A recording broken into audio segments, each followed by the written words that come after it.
Hi, I'm Natasha, And I'm Cassandra. and this is Strange Sisters.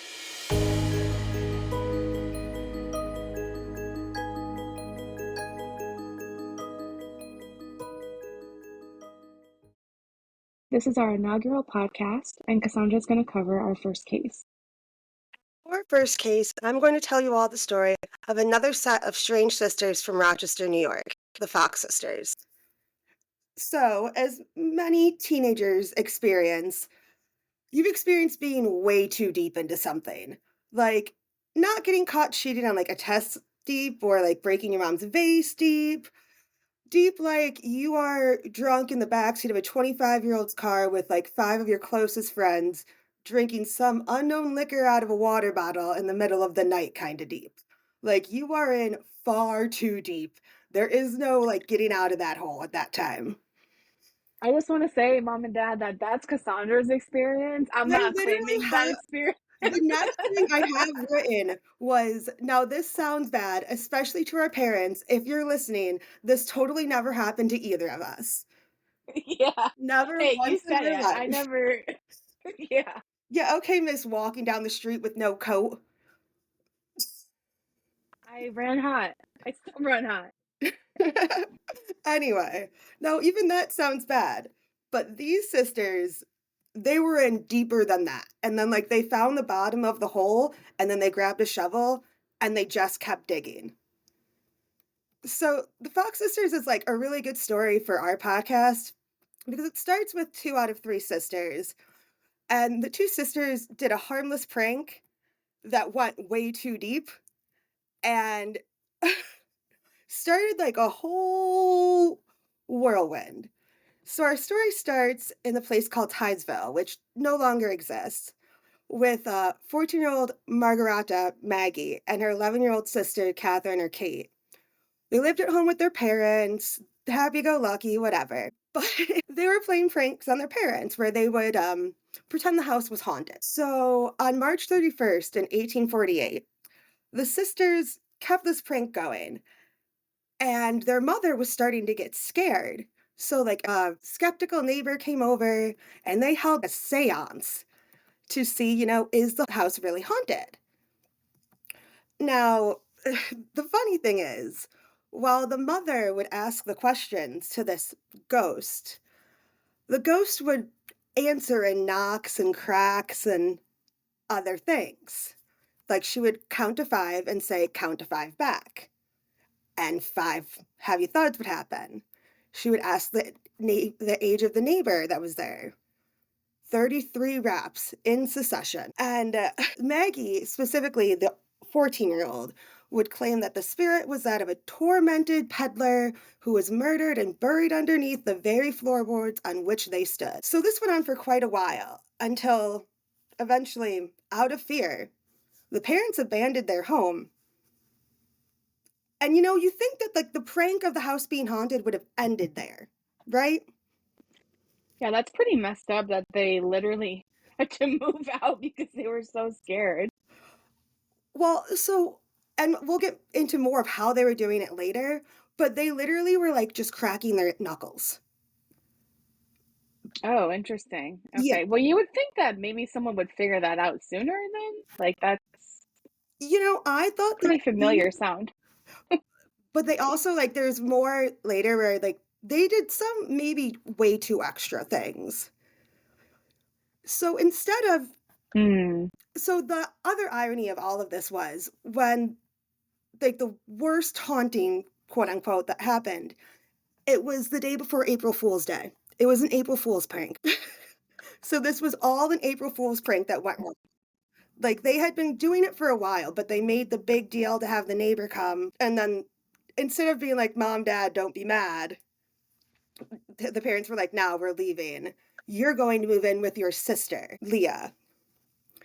And that, So they move away, and the parents send their kids away to live with someone else. yeah, their older sister, Leah. Leah Fox. Okay, that seems drastic. I mean, for the time, I think that was kind of normal. Like, I feel like a lot of people, especially, they were living in, I think, like it was a one-bedroom house. They were all sharing a room. So they didn't have a lot Oh, of okay. money. Okay. Yeah, that makes more sense.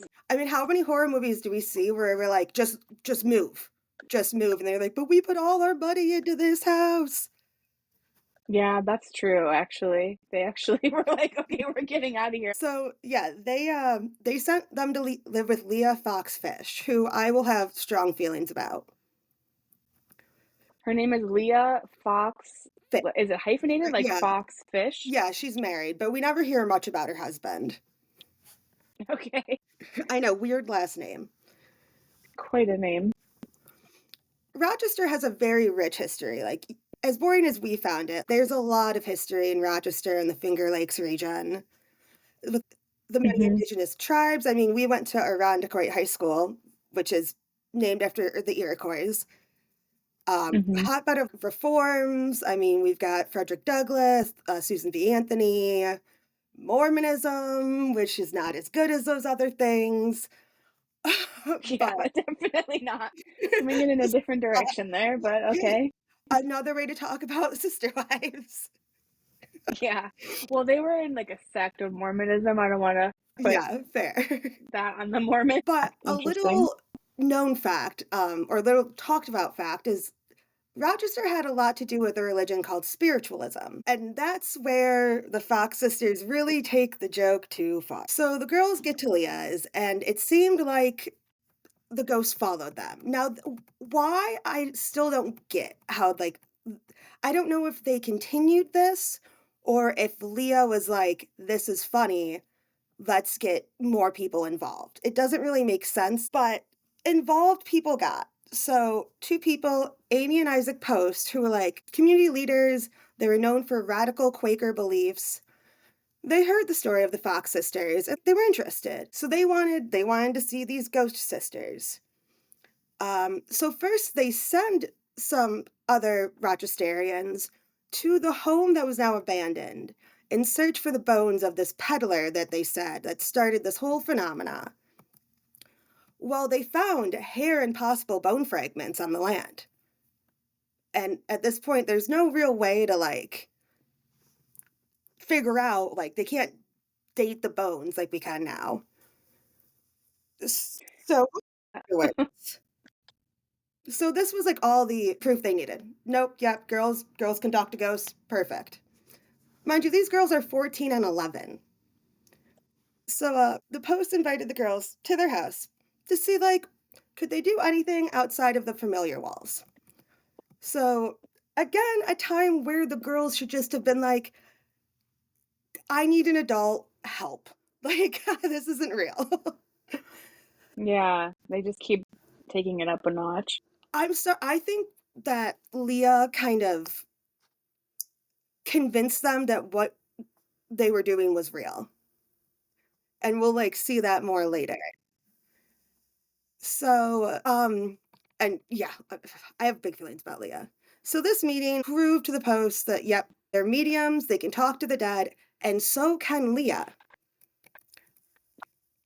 And Isaac Post would later write on the encounter saying, I suppose I went with as much unbelief as Thomas felt when he was introduced to Jesus after he ascended, but would quickly change his tune after being convinced by the quote, very distinct thumps under the floor and several apparent answers. Now, what was worth noting about Okay. Post's very quick desire to accept that this was real was that Leah, Leah, one that wasn't already able to talk to ghosts before, was all of a sudden able to talk to his recently deceased daughter. Now, they live near each other, they know each other.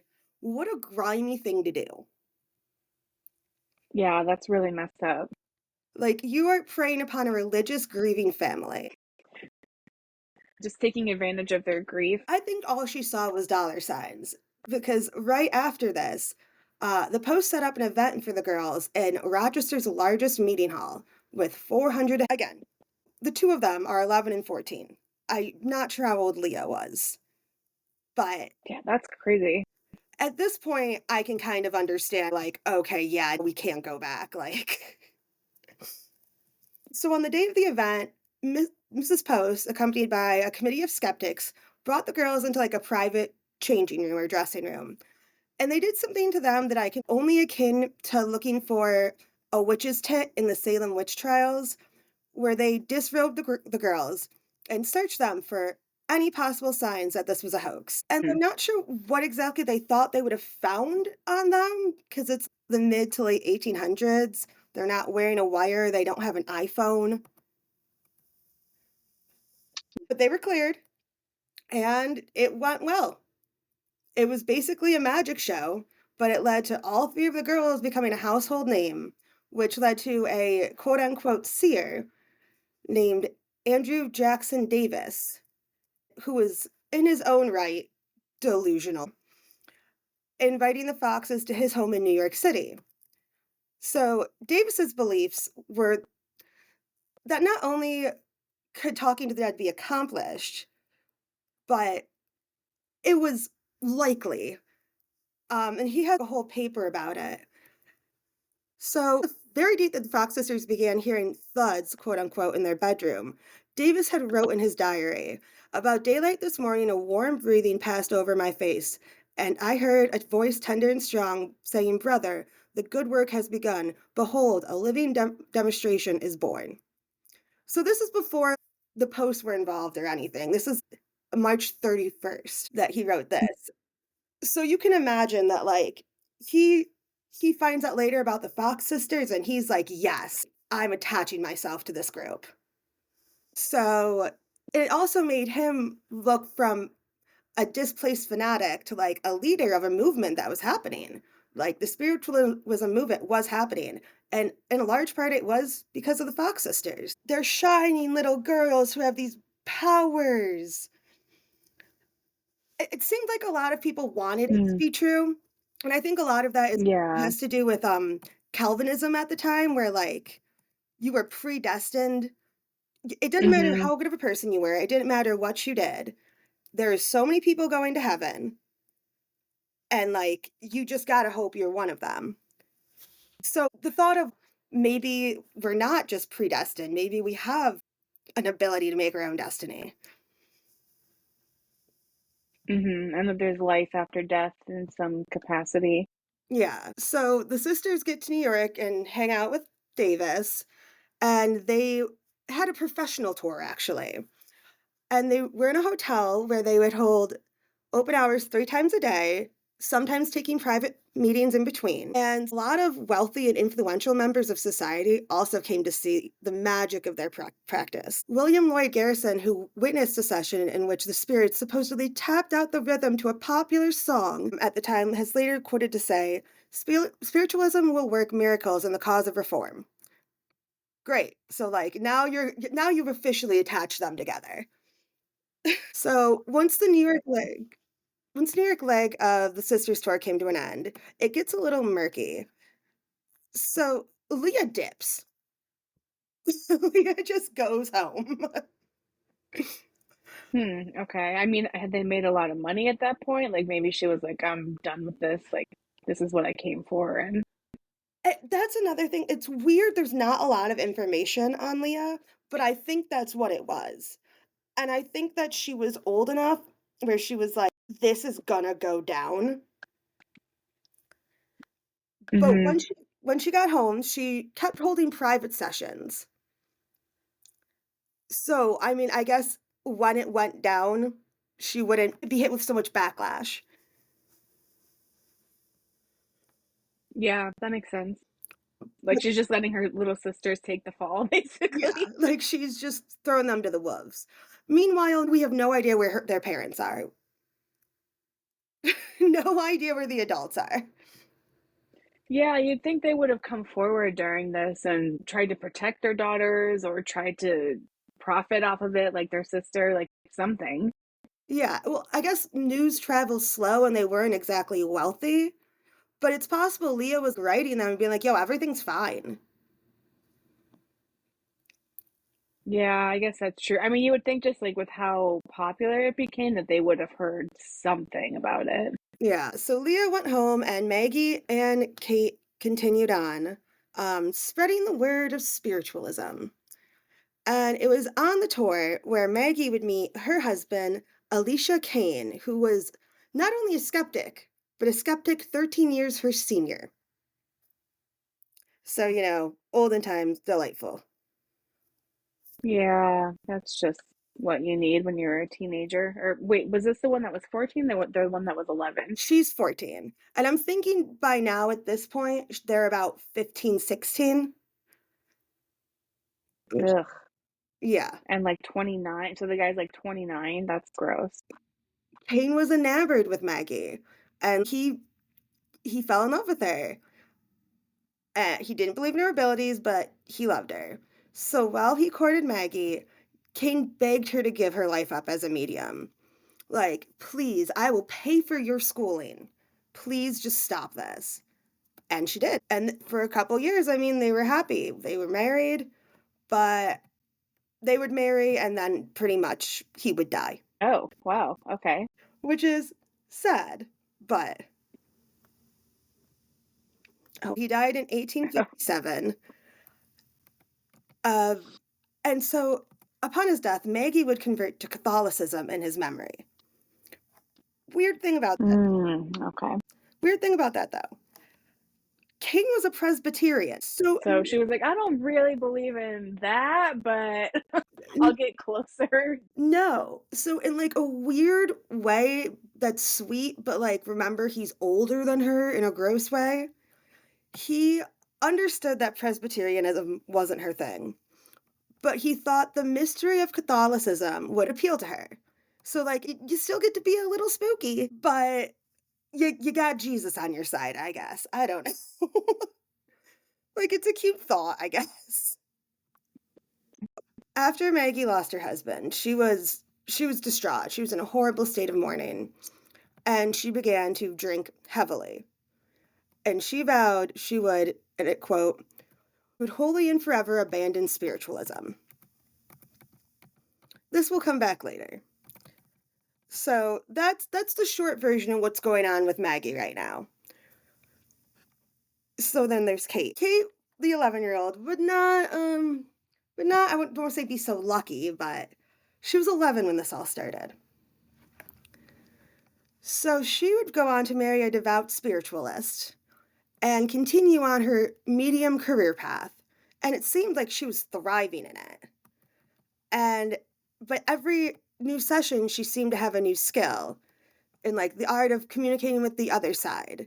I mean, she would communicate multiple messages at once, make words appear on the blank cards, writing messages backwards, and her career grew more and more. While her career at the time was like thriving, she was miserable, and the religion of spiritualism was draining on her. And it seemed like the spiritualists were getting annoyed with her. I mean, a pony can only learn so many tricks. It's kind of like doing a backflip. The first time you do it, it's really cool.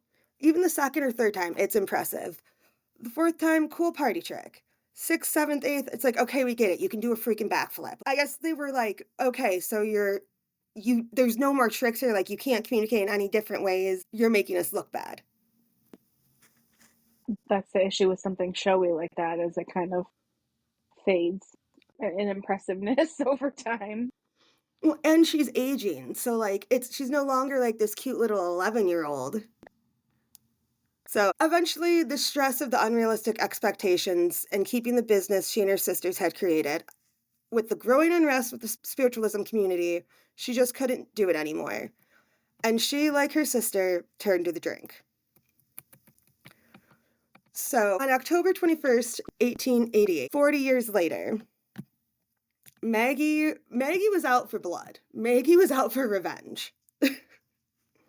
I mean, she was shunned by the religion that she had helped create, the religion that had taken her and her sister in with open arms and then led to them drinking, and like the older sister who took their little sisters in and made them into a money machine. She was mad. And she hadn't Yeah. made an appearance in a while. So Maggie would appear at the New York Academy of Music, where she once again would denounce spiritualism. And while it was a paid gig, it was quite clear that like she was out for blood.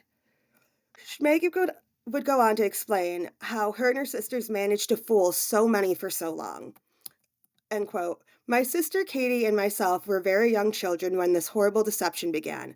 At night when we went to bed, we used to tie an apple on a string and move the string up and down, causing the apple to bump on the floor. Or we would drop the apple on the floor, making a strange noise. Every time it would rebound. She explained the truth. It was just two little girls pulling a prank, and how it graduated from apples to body parts. And she'd say, a great many people, when they hear the rapping, imagine at once that the spirits are touching them. It is a very common delusion. Some very wealthy people came to see me for many years when I lived 42nd Street, and I did some rappings for them. I made the spirit rap on the chair, and one of the ladies cried out, I feel the spirit tapping on my shoulder. Of course, that was pure imagination. Mm. So it's like group delusions kind of thing. Yeah, Like you're just feeding off of everyone's energy. but that's not where Maggie stopped. So she told them about the 40-year scheme, and then she offered a demonstration. To quote the New York Herald, there stood a black-robed, sharp-faced widow, working her big toe and solemnly declaring that it was in the way she created the excitement that has driven so many persons to suicide or insanity. One moment it was ludicrous, the next it was weird. And that is from a newspaper article of the time. It was weird. Oh wow. Okay, so that was the cracking of her big toe. That was the sound. That's where it was coming from. Part of them, yeah. But even then, she wasn't done taking everything down one by one. Maggie had never forgiven Leah, who would? Um, but she also had to make a point about how she felt that people were treating Kate and how angry she was. And that was kind of the final blow. Maggie walked off the stage, thanking God she was able to expose it. But she had to point out, like, leave my sister alone.